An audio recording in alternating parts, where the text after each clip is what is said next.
Good morning friends. तो prelims booster जो है उसमें हम अपना पहला टॉपिक देखते हैं। वो है स्मॉल सेविंग स्कीम। तो अभी गवर्नमेंट ने कुछ दिन पहले अभी जो है स्मॉल सेविंग स्कीम में एक कट इन इंटरेस्ट रेट्स को अनाउंस किया था, लेकिन due to many political reasons उसको विड्रॉ कर लिया गया उस ऑर्डर को।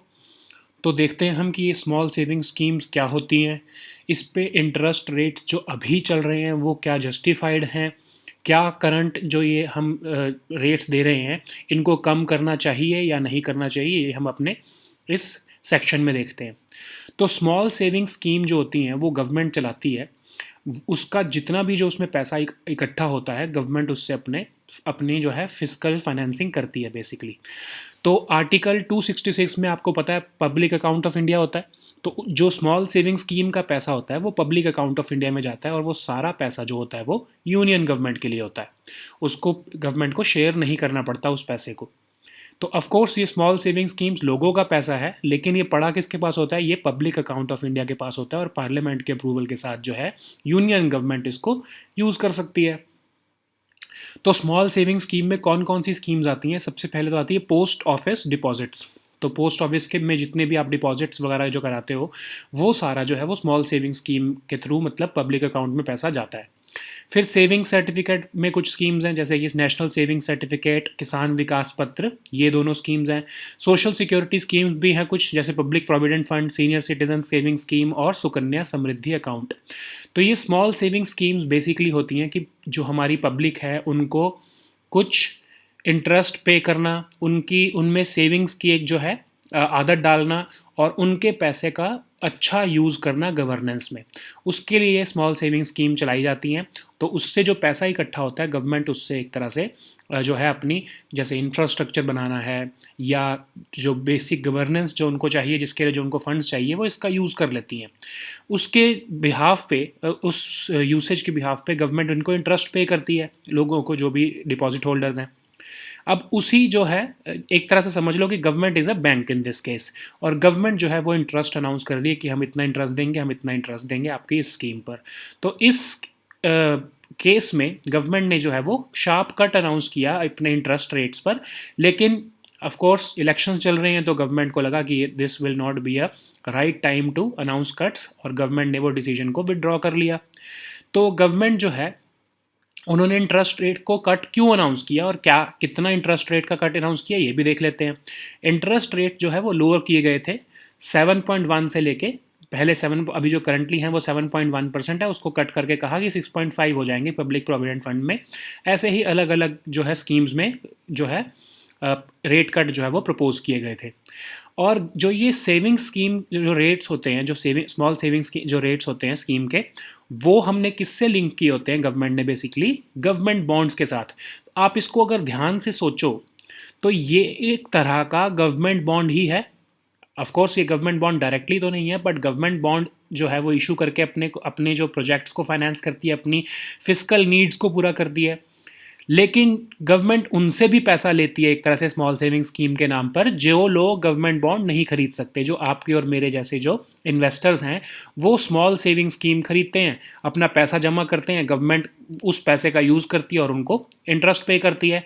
सेम यही तो गवर्नमेंट बॉन्ड्स में भी होता है कि 10 साल के लिए वो आपसे पैसा ले लेते हैं। ऑफकोर्स उधर उसमें टाइम लिमिट्स होती हैं, मैच्योरिटी की लिमिट्स होती हैं, बट इसमें भी तो टर्म डिपॉजिट्स होते हैं, टाइम डिपॉजिट्स होते हैं, तो उसमें भी जो है वो लिमिट्स होती हैं टाइम की। तो ये it's a form of government bond.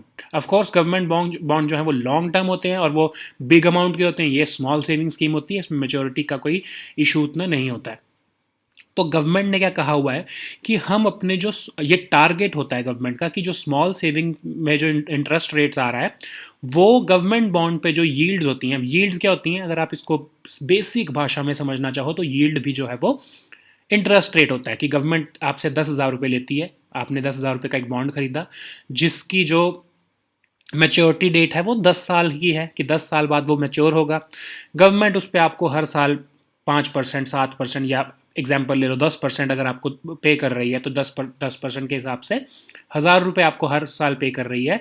Of course इतना हाई तो नहीं होगा, बट अगर आपको पे कर रही है तो जो है वही जो है वो यील्ड होती है आपको, एक तरह से कितनी इनकम आपको as a consumer of government bond या होल्डर ऑफ गवर्नमेंट बॉन्ड या फिर इन्वेस्टर ऑफ गवर्नमेंट बॉन्ड, आपको कितनी इनकम हो रही है उससे एनुअली, उसको हम यील्ड कहते हैं। तो वो बेसिकली होता क्या है, वो भी एक तरह से इंटरेस्ट रेट ही होता है, सिंपल भाषा में समझें तो गवर्नमेंट क्या देखती है कि जितना हम गवर्नमेंट बॉन्ड में उनको, जो इन्वेस्टर्स हैं उनको जितना हम इंटरेस्ट पे कर रहे हैं, उतना ही हमको स्मॉल सेविंग्स रेट्स के जो है स्मॉल सेविंग स्कीम्स हैं उसमें भी जो होल्डर्स हैं उनको भी उतना ही इंटरेस्ट पे करना चाहिए। क्यों ये दोनों इंटरेस्ट रेट क्यों सेम होने चाहिए? क्योंकि नहीं तो जो है गवर्नमेंट के बॉन्ड्स कोई नहीं खरीदेगा, क्योंकि लोग फिर स्मॉल सेविंग स्कीम में इन्वेस्ट करना शुरू कर देंगे, और गवर्नमेंट जो कि 10 साल के लिए 5 साल के लिए या 1 साल के लिए जो पैसा इकट्ठा करती है सिक्योर फॉर्मेट में बॉन्ड्स इशू करके, उसकी डिमांड कम हो जाएगी, और जब डिमांड कम हो जाएगी तो गवर्नमेंट बॉन्ड के प्राइस जो है वो बढ़ जाए, मतलब एक तरह से गिर जाएंगे। कंज्यूमर अगर उनको 100 रुपये लेने हैं, गवर्नमेंट को 100 रुपये मार्केट से उठाने हैं, तो people are will be only willing to pay them 90 rupees only, because demand कम है। सब लोग सेविंग स्कीम, स्मॉल सेविंग्स जो है स्कीम्स वही लेना चाहते हैं क्योंकि उसमें इंटरेस्ट रेट ज़्यादा मिल रहा है। तो गवर्नमेंट क्या कहती है कि हमको अपने जो है गवर्नमेंट बॉन्ड्स हैं उसी के बेस हिसाब से ही जो है स्मॉल सेविंग स्कीम में भी इंटरेस्ट रेट रखना चाहिए, ताकि गवर्नमेंट बॉन्ड्स की जो है वो भी ल्यूक्रेटिव रह सके। और अब आपको पता है आने वाले टाइम में गवर्नमेंट जो है वो डेफिसिट फाइनेंसिंग कर रही है। कोरोना के टाइम पर गवर्नमेंट जो है बहुत ज़्यादा बोरोइंग करने की स्कीम में है, क्योंकि गवर्नमेंट को बहुत ज़्यादा नीड्स हैं इस टाइम पर पैसे की। तो गवर्नमेंट जो है आने वाले टाइम में बॉन्ड्स इशू करना चाहती है, और अगर वो बहुत हाई जो है रेट स्मॉल सेविंग स्कीम में होगा इंटरेस्ट रेट, तो कोई भी जो है गवर्नमेंट बॉन्ड जो है वो लिक्विडेटिव नहीं रहेगा, और गवर्नमेंट के लिए वो बहुत ही महंगा हो जाएगा गवर्नमेंट बॉन्ड्स इशू करना। इसीलिए गवर्नमेंट ने ये ट्राई किया, आरबीआई ने बेसिकली ये ट्राई किया कि इसको हम सेम रेट पे ले आते हैं, क्योंकि अब देखो कि गवर्नमेंट बॉन्ड के जो रेट हैं वो पिछले कुछ टाइम से कम होते जा रहे हैं, उस पर जो यील्ड है वो बहुत कम होती जा रही है। इवन जो है यहाँ पर प्राइसिंग भी जो है वो लिखी है, देखो 6.8% थी जो अप्रैल 2020 में, वो अब 6.1% आ गई है। तो अब कोई, अगर आप एक समझ लो इन्वेस्टर हो, आपको 6.1% यील्ड मिल रही है गवर्नमेंट बॉन्ड्स पे, तो आप इसमें इन्वेस्ट करने की बजाय जो पब्लिक प्रोविडेंट फंड जिसमें 7% या 7% से ज़्यादा आपको इंटरेस्ट मिलेगा, तो आप वो लेना नहीं प्रेफर करोगे गवर्नमेंट के? आप गवर्नमेंट बॉन्ड्स क्यों खरीदोगे फिर? तो गवर्नमेंट को आपको कुछ ना कुछ जो है वो एक तरह से अट्रैक्ट करना पड़ेगा कि आप पब्लिक प्रोविडेंट फंड मत खरीदो, आप हमारे बॉन्ड्स खरीदो। उसके लिए चाहे हम आपको कम रेट देने को तैयार हैं कि हम आपको मैच्योरिटी पे 100 रुपये देंगे, आप हमें सिर्फ अभी 90 रुपये दो, ठीक है? तो ये जो है इसी जो गवर्नमेंट बॉन्ड्स को के प्राइस कम ना हो जाए, लोगों की में डिमांड कम ना हो जाए और बहुत महंगा ना पड़े गवर्नमेंट को मार्केट से बोरो करना, उसी के लिए ही सेविंग्स, स्मॉल सेविंग स्कीम में जो रेट्स मिलते हैं उसको भी रैशनलाइज करना ज़रूरी हो जाता है। तो आरबीआई ने यही प्रपोज किया था, लेकिन जो फाइनेंस मिनिस्टर हैं उनको पॉलिटिकल प्रेशर है उनके ऊपर, because she is in fact a politician, और अभी असेंबली इलेक्शन चल रहे हैं, तो ये रैशनल इकोनॉमिक डिसीजन जो है वो उसको आगे के लिए टाल दिया गया है कि आप मे बी आफ्टर 3 मंथ्स जो नेक्स्ट क्वार्टर में जो है वो अब ये जो है कट किया जाएगा। अब देखते हैं कि इसको हम कैसे देखें इस एक तरह से इस रोल बैक को। जब हाउसिंग लोन समझ लो 7% चल रहे हैं, तो कोई भी जो है 7.7 से 8% जो है वो आपको इंटरेस्ट कैसे पे कर सकता है? अब आप देखो बैंकिंग सिस्टम चलता कैसे है। अगर हम स्मॉल सेविंग इंस्ट्रूमेंट को एक टाइम के लिए थोड़ी साइड रख देते हैं, आप ये सोचो कि बैंकिंग सिस्टम कैसे चलता है। आप उनको जो है बैंक को पैसा अपना जमा करते हो, समझ लो आपने एक एफडी खुलवाई बैंक में 1,000 रुपये की, और उस पर बैंक आपको कह रहा है कि मैं आपको 8% इंटरेस्ट रेट देने को तैयार हूँ। उस 1,000 रुपये को अगर बैंक जो है वो आगे किसी को लोन देता है, जो आपका पैसा है उसको अगर वो लोन देता है और 10% पे अगर देता है, तो जो 2% का मार्जिन है आपको 8% देने हैं। गवर्नमेंट बीच में जो बैंक जो है, ये मैं आपको बहुत ही सिंपलिस्टिक वे में बता रहा हूँ, इसमें बहुत सी और भी जो हैं वो कॉम्प्लेक्स जो है सिचुएशंस होती हैं, बट मैं आपको सिर्फ एक सिंपल भाषा में बैंकिंग सिस्टम कैसे वर्क करता है वो समझाने की जो है कोशिश कर रहा हूँ। कि आपसे 1,000 रुपये लिए, आपको 8% देने हैं, और किसी और को वो 1,000 रुपये जो उन्होंने बैंक ने लैंड कर दिए 10% के रेट पे, तो जो 2% की कमाई होगी उसी बेसिस पर बैंकिंग का बिजनेस चलता है। ऑफ कोर्स इतना सिंपलिस्टिक नहीं है, मैं आपको सिर्फ समझाने के लिए बता रहा हूँ। लेकिन अभी की सिचुएशन में क्या हो रहा है कि आपको तो जो है गवर्नमेंट को, अब ये इस केस में गवर्नमेंट जो है वो बैंकर बन रही है आपका, क्योंकि स्मॉल सेविंग स्कीम जो है वो गवर्नमेंट के पास होती है। तो गवर्नमेंट जो है वो आपको पे कर रही है 7 to 8%, उसको आपको 7 to 8% पे करना है। लेकिन जो लोन, वो हाउसिंग लोन के जो रेट चल रहे हैं, जो लोन देने पड़ रहे हैं, उस पर उनकी कमाई 7% हो रही है ऑफकोर्स बैंकिंग सिस्टम की।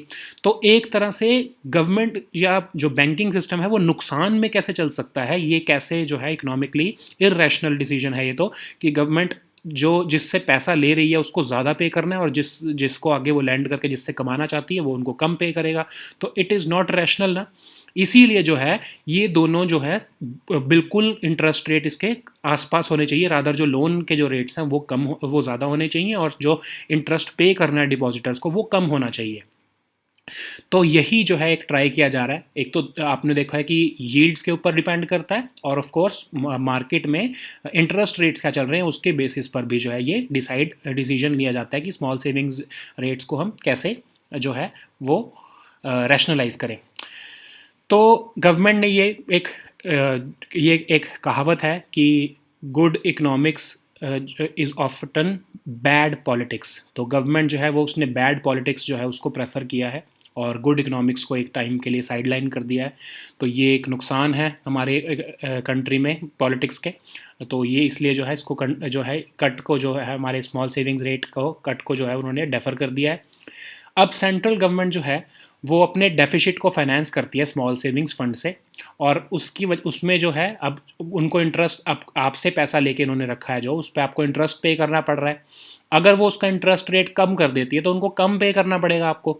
तो उनकी जो है वो डेफिसिट फाइनेंसिंग, जो अब आने वाले टाइम में उनको बहुत खर्चा आने वाला है, तो वो अपनी फाइनेंसिंग की जो उनकी जो डेफिसिट फाइनेंसिंग है उसको, उसके जो है कॉस्ट को कम करना चाहते हैं गवर्नमेंट अपनी। तो अब ये देखो, ये अब अगर हम सोशल एस्पेक्ट में देखें तो गवर्नमेंट अपना तो खर्चा कम करना चाहती है, लेकिन जो फिक्स डिपॉजिट रेट्स हैं वो भी अब कम होंगे। तो उससे क्या होगा, क्योंकि ऑफ कोर्स जब स्मॉल सेविंग्स रेट, अभी हमारे बैंकिंग सिस्टम जो है वो क्यों एफडी के रेट कम नहीं कर पाता है, क्योंकि वो ये देख रहा है कि अगर हम एफडी के रेट कम कर देंगे तो लोग अपना पैसा निकाल के स्मॉल सेविंग स्कीम्स में डालना शुरू करेंगे, और बैंकिंग सिस्टम के पास पैसा कम होने लगेगा।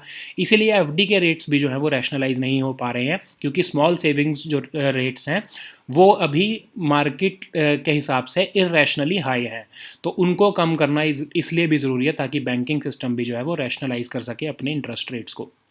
अब गवर्नमेंट आप अपने तो एक तरह से फाइनेंसिंग को की कॉस्ट को कम करना चाहती है, लेकिन उससे क्या होगा कि अब आपके एफडी के रेट्स जब गिर जाएंगे तो उससे जो मिडिल क्लास है और जो सीनियर सिटीजन है उनको बहुत नुकसान होगा, because many of them are dependent on the income earn from fix deposits. तो ये इंटरेस्ट रेट जो स्मॉल सेविंग स्कीम्स पे हैं ये क्वार्टरली बेसिस पे रिवाइज़ किए जाते हैं। अब आपने देखा कि 10 ईयर गवर्नमेंट सिक्योरिटी है उसके जो है जो उस पर जो यील्ड मिलती है वो कम होती जा रही है। तो जो है वो उसका इम्पैक्ट जो है वो स्मॉल सेविंग स्कीम के इंटरेस्ट रेट पर भी दिखना चाहिए। मार्केट रैशनैलिटी तो यही कहती है, बट पॉलिटिकल रीजंस की वजह से जो है वो स्मॉल सेविंग स्कीम्स के ऊपर जो है वो इंटरेस्ट रेट काटना जो होता है या कम करना होता है वो गवर्नमेंट, कोई भी गवर्नमेंट हो, नॉट जस्ट दिस गवर्नमेंट, कोई भी गवर्नमेंट हो, उसके लिए बहुत मुश्किल होता है। गवर्नमेंट अगर इंटरेस्ट कॉस्ट कम होगी तो अब देखो सीनियर सिटीजन्स जो है, गवर्नमेंट अपनी इंटरेस्ट कॉस्ट को कम करना चाहती है, लेकिन उससे इन्वेस्टर्स भी जो है उनको नुकसान होगा, हमारे खासकर सीनियर सिटीजन्स को और मिडिल क्लास को। अब गवर्नमेंट ने क्यों किया है, क्योंकि गवर्नमेंट अब कुछ टाइम में गवर्नमेंट बॉन्ड्स निकालना चाहती है सो दैट वो मार्केट से बोरो कर सके। और अब देखो ये गवर्नमेंट के एस्टिमेट्स कह रहे हैं कि ऑलमोस्ट 4.8 लाख करोड़ की उन्होंने जो है स्मॉल सेविंग्स के थ्रू जो है वो बोरोइंग करनी है। तो इसीलिए जो है वो अपनी जो है इंटरेस्ट रेट्स को वो कम करना चाहते हैं। ऑफ कोर्स आने वाले टाइम में इसको किया जाएगा, but after the elections, so be prepared for that. Next topic हमारा है बिम्स्टेक मीटिंग ऑन म्यांमार। तो अभी एक मीटिंग हुई है बिम्स्टेक की, हमारा जो bay of Bengal initiative for multi sectoral technical and economic cooperation है उसकी मीटिंग हुई है, और उसमें डिस्कशन की गई है कि बिम्स्टेक को कैसे स्ट्रेंथन किया जा सकता है, कैसे एक तरह से जो है common set of rules and goals बनाए जा सकते हैं। इसके ऊपर डिस्कशन हुई है और कहा है कि जो बायलैटरल डिस्प्यूट्स हैं उनको कुछ टाइम के लिए साइड पर रख के हमको स्ट्रेंथनिंग ऑफ दिस ऑर्गेनाइजेशन काम करना चाहिए। कोई भी डायरेक्टली जो है वो रेफरेंस नहीं दिया गया है म्यांमार के करंट क्राइसिस पे, लेकिन एक हाँ सब ने ये सिग्नल ज़रूर दिया है कि they are not happy with what western countries are doing with Myanmar, और म्यांमार के ऊपर सैंक्शंस लगाना, इट इज़ नॉट गुड। हमारी जितनी भी बिम्स्टेक की कंट्रीज़ हैं, they are not happy with what how the western countries are behaving with Myanmar. Of course Myanmar में जो क्राइसिस हुआ है उसको हम अपने ही रीजन में जो है अपने हिसाब से उसको हम रिजॉल्व कर लेंगे, वहाँ पर डेमोक्रेसी आना बहुत ज़रूरी है। बट वेस्टर्न इंटरफेरेंस जो है इस मामले में उसको एक तरह से बिम्स्टेक ने कंडेम किया है। बिम्स्टेक है क्या? बिम्स्टेक जो है 6 जून 1997 को बैंकॉक डिक्लेरेशन से बना था, एक इकोनॉमिक ब्लॉक है बेसिकली ये। इसका हेडक्वार्टर ढाका में है, और ये कंट्रीज़ जो बे ऑफ बंगाल के जो रीजन वाली कंट्रीज़ हैं वो इकोनॉमिक और रीजनल कोऑपरेशन को फॉस्टर करने के लिए इकट्ठे आई हैं। इसके मेंबर स्टेट्स कौन कौन से हैं? India, Thailand, Myanmar, Nepal, Bangladesh, Sri Lanka और भूटान। 22% ग्लोबल पॉपुलेशन को रिप्रेजेंट करते हैं, और ऑलमोस्ट $2.7 ट्रिलियन का कंबाइंड जीडीपी है इन मेंबर स्टेट्स का। शुरू जब हुआ था बिम्स्टेक तो ये बिस्टेक नाम से शुरू हुआ था, जिसमें बांग्लादेश, इंडिया, श्रीलंका और थाईलैंड इकोनॉमिक कोऑपरेशन इसका नाम था। इन 4 कंट्रीज़ ने मिलकर इसको शुरू किया था। फिर 1997 में म्यांमार ने इसको ज्वाइन किया तो इसका नाम बिम्स्टेक हो गया, लेकिन वो जो है ना इसकी फुल फॉर्म जो थी वो थी Bangladesh, India, Myanmar, Sri Lanka and Thailand economic cooperation. जब 2004 में नेपाल और भूटान ने इसको ज्वाइन किया तब जो है जो मॉडर्न हमारा बिम्स्टेक है, bay of Bengal initiative for multi sectoral technical and economic cooperation, जो ये बिम्स्टेक है वो तब 2004 में मटेरियलाइज हुआ। ये ग्रुप जो है बिम्स्टेक जो है वो एनुअल मीटिंग्स होस्ट करता है, और अल्फ़ाबेटिकल ऑर्डर के हिसाब से मेंबर स्टेट्स जो हैं वो उसको होस्ट करते हैं। तो इस साल की जो मीटिंग हुई है वो श्रीलंका ने उसको होस्ट किया। Of course meeting was virtual, लेकिन Sri Lanka was the host of this meeting. Progress क्या क्या है? प्रोग्रेस है कि combating terrorism, transnational organise crime और इलिसिट ड्रग ट्रैफिकिंग के ऊपर हमने बहुत से कन्वेंशंस इसमें साइन किए हुए हैं बिम्स्टेक में। और अभी ऑफ कोर्स रेटिफिकेशन नहीं हुई है इनकी, लेकिन एक और बहुत बड़ा इसमें एक प्रोग्रेस है कि बिम्स्टेक ने ग्रिड इंटरकनेक्शन की भी बात की है। सो दैट अब इसका फ़ायदा क्या होगा कि जो है India is a major power manufacturer here, power producer here, तो India will of course benefit from this BIMSTEC grid interconnection, और इंडिया को एक तरह से इलेक्ट्रिसिटी एक्सपोर्ट करने में हेल्प होगा। 2018 में ये बिम्स्टेक समिट जब काठमांडू में हुई थी तब इसको साइन किया गया था। इश्यूज़ क्या हैं बिम्स्टेक में? बहुत डॉर्मेंट रहा है। BIMSTEC was not very active in dealing with regional situations, और जो FTA प्रोसेस है, फ्री ट्रेड एग्रीमेंट का प्रोसेस जो इंडिया ने प्रपोज किया था 2018 में, उस पर भी कोई खास प्रोग्रेस नहीं हो पाई है। बहुत सी ऐसी कंट्रीज़ जो बे ऑफ बंगाल के रीजन में आती हैं जैसे मलेशिया, सिंगापुर और इंडोनेशिया, वो इसमें इवन डायलॉग पार्टनर्स तक भी नहीं है। तो कम से कम इनकी इंक्लूजन तो छोड़ो, इनको कम से कम डायलॉग पार्टनर्स तो बनाना चाहिए, या फिर उनको इंटरेस्ट शो करना चाहिए इसमें। बिम्स्टेक के पास अपना एक ऑफिशियल हेड ऑफिस तक भी नहीं था, और थाई फॉरेन मिनिस्ट्री के ऑफिस में वो हर मीटिंग होती थी बिम्स्टेक की इन बैंकॉक अंटिल 2011 जब हेडक्वार्टर बनाया गया ढाका में। 2018 में जो इंडिया ने जो अपना FTA को प्रपोज किया था, वो कुछ मार्केट एक्सेस जो है इंडिया और थाईलैंड के बीच में एक जो है मार्केट एक्सेस के ऊपर जो है वो एक तरह से डिस्प्यूट हो गया, या फिर डिफरेंसेस थे, उसकी वजह से जो है FTA जो है वो साइन नहीं हो पाया 2018 में जो इंडिया ने प्रपोज किया था। नेक्स्ट टॉपिक हमारा है बैकाल GBD। तो बैकाल जो है लेक बैकाल आपको पता है रशिया में है, तो वहाँ पर गीगाटन वॉल्यूम डिटेक्टर जो है वो वर्ल्ड का largest under water neutrino telescope वहाँ पर इंस्टॉल किया है रशियन साइंटिस्ट ने। तो देखते हैं टेलीस्कोप के बारे में। ये किस लिए इंस्टॉल किया गया? ताकि जो जिनको हम घोस्ट पार्टिकल्स भी कहते हैं, न्यूट्रिनोस, उनको हम स्टडी कर पाएँ, सो दैट हमें पता लगे कि ओरिजिन ऑफ द यूनिवर्स जो है उसके बारे में हमारी अंडरस्टैंडिंग और ज़्यादा ब्रॉड हो पाए। बैकाल जो है वो वन ऑफ द 3 जो largest neutrino detectors in the world हैं, अब वो बैकाल GBD उनमें से एक बन गया है। सबसे पहले तो आइस क्यूब है साउथ पोल अंटार्कटिका में, दूसरा हमारा अंतरेस है जो कि मेडिटेरेनियन सी में इंस्टॉल्ड है, उसके बाद अब ये बैकाल GBD जो है ये 3rd largest neutrino detector world में बना है। तो ये फंडामेंटल पार्टिकल्स होते क्या है? फंडामेंटल पार्टिकल्स वो होते हैं जिनसे यूनिवर्स हमारा बना है। अभी तक हमें सिर्फ ब्रॉडली क्वार्क्स और लेप्टॉन्स के बारे में पता लगा है, हमें बाकी सारे फंडामेंटल पार्टिकल्स जिनसे यूनिवर्स बना है उसके बारे में अभी अब तक हमें पता नहीं चल पाया है। तो ये क्वार्क्स और लेप्टॉन्स तो बेसिकली नॉर्मल मैटर, जो हमारा मैटर है उसी के ऊपर ही अप्लाई होते हैं, और ये सिर्फ हमारा जो यूनिवर्स है उस यूनिवर्स जिन पार्टिकल से बना है उनका सिर्फ 5% है ये पार्टिकल्स, क्वार्क्स एंड लेप्टॉन्स, या फिर जो नॉर्मल मैटर है। 95% जो बाकी पार्टिकल्स हैं उसके बारे में हमें अभी तक पता ही नहीं चला है। तो जिसमें से साइंटिस्ट कहते हैं कि डार्क मैटर 27% है और 68% जो है उसके बारे में तो हमें कोई भी आइडिया नहीं है, क्या वो एंटी मैटर है या वो क्या है, उसके बारे में अभी भी कुछ नहीं पता चला है। तो यही हमारा जो है वो मोटिव है।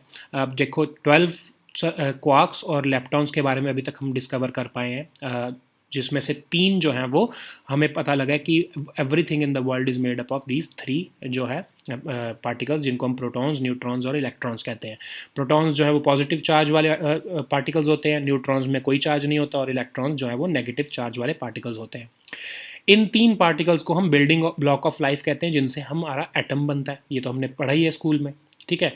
अब फंडामेंटल पार्टिकल्स क्यों हमको स्टडी करने ज़रूरी है, ताकि हमें पता लगे कि यूनिवर्स जो है उसकी जो है ओरिजिन कैसे हुआ था, उसके बारे में हमको ब्रॉडर अंडरस्टैंडिंग हो सके। इसलिए हमको फंडामेंटल पार्टिकल्स के बारे में पढ़ना ज़रूरी है। न्यूट्रिनोज जो हैं, जैसे कि इलेक्ट्रॉन्स होते हैं या प्रोटॉन्स या न्यूट्रॉन्स हैं, वो न्यूट्रिनोज को भी हम फर्दर ब्रेक डाउन नहीं कर सकते इनटू स्मॉल पार्टिकल्स, इसलिए हम इनको कहते हैं कि फंडामेंटल पार्टिकल हैं ये, इनको और हम नहीं तोड़ सकते। तो न्यूट्रिनोज जो है उसको स्टडी करना इज़ वेरी इंपॉर्टेंट, बिकॉज ये बहुत अबंडेंट है नेचर में, और ये थाउजेंड्स ऑफ ट्रिलियंस जो है वो ह्यूमन बॉडी से एवरी सेकेंड पास हो रहे हैं। हमारे को इतनी ज़्यादा अबंडेंस में है, लेकिन हमको इसके बारे में खास नहीं पता, इसके बारे में हमको जानकारी नहीं है। सेकेंड मोस्ट अबंडेंट पार्टिकल्स हैं आफ्टर फोटॉन्स। जो फोटॉन्स क्या हैं, जो हमारे पार्टिकल्स ऑफ लाइट होते हैं। तो न्यूट्रॉन्स हमारे सेकेंड मोस्ट अबंडेंट पार्टिकल्स हैं। ये ईजी टू कैच इसलिए नहीं होते हैं क्योंकि इनमें कोई चार्ज ही नहीं होता, इलेक्ट्रिकल चार्ज नहीं होता। तो इसलिए क्या होता है कि ये इलेक्ट्रोमैग्नेटिक किसी भी चार्ज के बावजूद भी जो है वो इंटरैक्ट नहीं कर पाते हैं मैटर के साथ।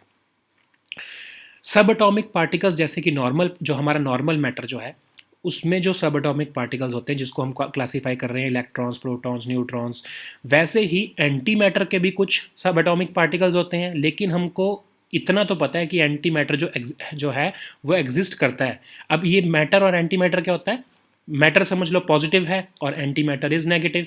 For every positive charge there is a negative charge. तो हमें पॉजिटिव जो है नॉर्मल मैटर, इसके बारे में तो पता है, लेकिन अभी हमें ये भी पता है कि क्योंकि पॉजिटिव एक मैटर है तो नेगेटिव एक एंटी मैटर भी एग्जिस्ट करता होगा, लेकिन उसकी कोई प्रॉपर्टीज़ के बारे में या उनके सब एटॉमिक पार्टिकल्स के बारे में अभी तक हमें कुछ नहीं पता चला है। इसीलिए कहा जा रहा है कि न्यूट्रिनोज को जो है हमको स्टडी करना ज़रूरी हो जाता है, क्योंकि ये बहुत अबंडेंट है और शायद इससे हमें जो है एंटी मैटर के बारे में भी कुछ जानकारी मिल पाएगी। अब न्यूट्रिनोज जो हैं उनको वाटर और आइस में जो है डिटेक्ट करना कंपैरेटिवली ईजी हो जाता है, क्योंकि जब ये न्यूट्रिनोज जो हैं जब ये इंटरेक्ट करते हैं तो ये एक फ्लैश ऑफ लाइट या फिर लाइन ऑफ बबल्स छोड़ते हैं, तो उससे हमें जो है इनको डिटेक्ट करना थोड़ा सा कंपैरेटिवली ईजी हो जाएगा। इसीलिए जो है ये जो टेलीस्कोप है इसको लेक बैकाल में इंस्टॉल किया गया है। लेक बैकाल क्या है, एक रिफ्ट लेक है। रिफ्ट लेक क्या होती है कि 2 प्लेट्स हैं, जब वो डाइवर्ज हो जाती हैं, जब वो आप समझ लो 2 प्लेट्स हैं, जब हमारी ओशैनिक प्लेट्स या फिर कॉन्टिनेंटल प्लेट्स कोई भी हो सकती हैं, तो अगर वो डाइवर्ट हो जाती हैं, जो 2 लैंड मासेस जो है वो डाइवर्ज हो जाते हैं, तो बीच में एक तरह से एक रिफ्ट वैली बन जाती है। उस रिफ्ट वैली में समझ लो जब पानी जो है वो आ गया तो उसको हम लेक कहते हैं, तो वो है रिफ्ट लेक बन जाती है वहाँ पर। तो सदर्न साइबेरिया में साइबेरियन प्लेट, ऑफ कोर्स इसको साइबेरियन प्लेट की जो है डाइवर्जेंस की वजह से बनी होगी ये लेक बैकाल। तो रिफ्ट लेक जो है वो सदर्न साइबेरिया में लोकेटेड है, रशिया में, और ये लार्जेस्ट फ्रेश वाटर लेक है बाय वॉल्यूम। ऑलमोस्ट 22 से लेकर 23% जो वर्ल्ड के फ्रेश सरफेस वाटर है वो लेक बैकाल में ही हमको मिलता है। बैकाल लेक जो है वर्ल्ड की डीपेस्ट जो है वो लेक है, और ये वर्ल्ड की ओल्डेस्ट लेक भी है। 25 to 30 मिलियन ईयर्स पहले बनी थी। वर्ल्ड की 7th largest lake in the world है by surface area. Of course world की लार्जेस्ट फ्रेश लेक है, लेकिन वर्ल्ड की ओवरऑल जो लेक्स हैं उनमें 7th लार्जेस्ट वर्ल्ड की लेक बैकाल है। इसको हम ट्रांस बैकालिया भी कहते हैं या फिर ट्रांस बैकाल भी कहते हैं। इसको 1996 में वर्ल्ड हेरिटेज साइट जो है यूनेस्को ने डिक्लेयर कर दिया था। नेक्स्ट टॉपिक हमारा है दादा साहेब फाल्के अवार्ड। तो प्राइम मिनिस्टर नरेंद्र मोदी जी ने जो है हमारे नोटेड एक्टर जो है रजनीकांत, उनको कॉन्ग्रेचुलेट किया है because he has been awarded Dada Saheb Phalke award for the year 2019। तो दादा साहेब फाल्के अवार्ड क्या है? दादा साहेब फाल्के जो थे वो इंडियन फिल्म मेकर थे जिन्होंने इंडिया की सबसे पहली first full length feature film Raja Harishchandra 1913 में उन्होंने डायरेक्ट की थी। इसीलिए उनको हम फादर ऑफ इंडियन सिनेमा भी कहते हैं। दादा साहेब फाल्के अवार्ड जो है वो इंडिया का हाईएस्ट अवार्ड है सिनेमा की कैटेगरी में, और नेशनल फिल्म अवार्ड सेरेमनी में ये इसको हर साल दिया जाता है दादा साहेब फाल्के अवार्ड जो है उसको। और डायरेक्टरेट ऑफ फिल्म फेस्टिवल्स जो कि एक ministry of information and broadcasting के अंडर एक ऑर्गेनाइजेशन है, वो इस अवार्ड को प्रेजेंट करती है।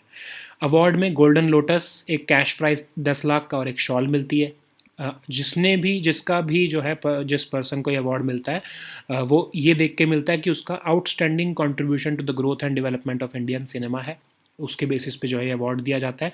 सबसे पहला अवार्ड 1969 में मिला था एक्ट्रेस देविका रानी को, जिनको हम first lady of Indian cinema भी कहते हैं। तो याद रखो कि अब आपको प्रीलिम्स में कैसे क्वेश्चंस पूछ सकते हैं कि first the recipient of Dada Saheb Phalke award was a women, और दादा साहेब फाल्के अवार्ड जो है वो सबसे पहले आपको कंफ्यूज करने के लिए दे देंगे कि 1913 में दिया गया था, तब आप कंफ्यूज हो सकते हो कि ये जो मूवी बनी थी एक तरह से फीचर फिल्म बनी थी राजा हरीशचंद्र, आप उसके ईयर के हिसाब से और जो अवार्ड दिया गया 1969 के उसमें कंफ्यूज हो सकते हो। तो आपको थोड़े से फैक्ट्स जो हैं इसको क्रैम ही करना पड़ेगा।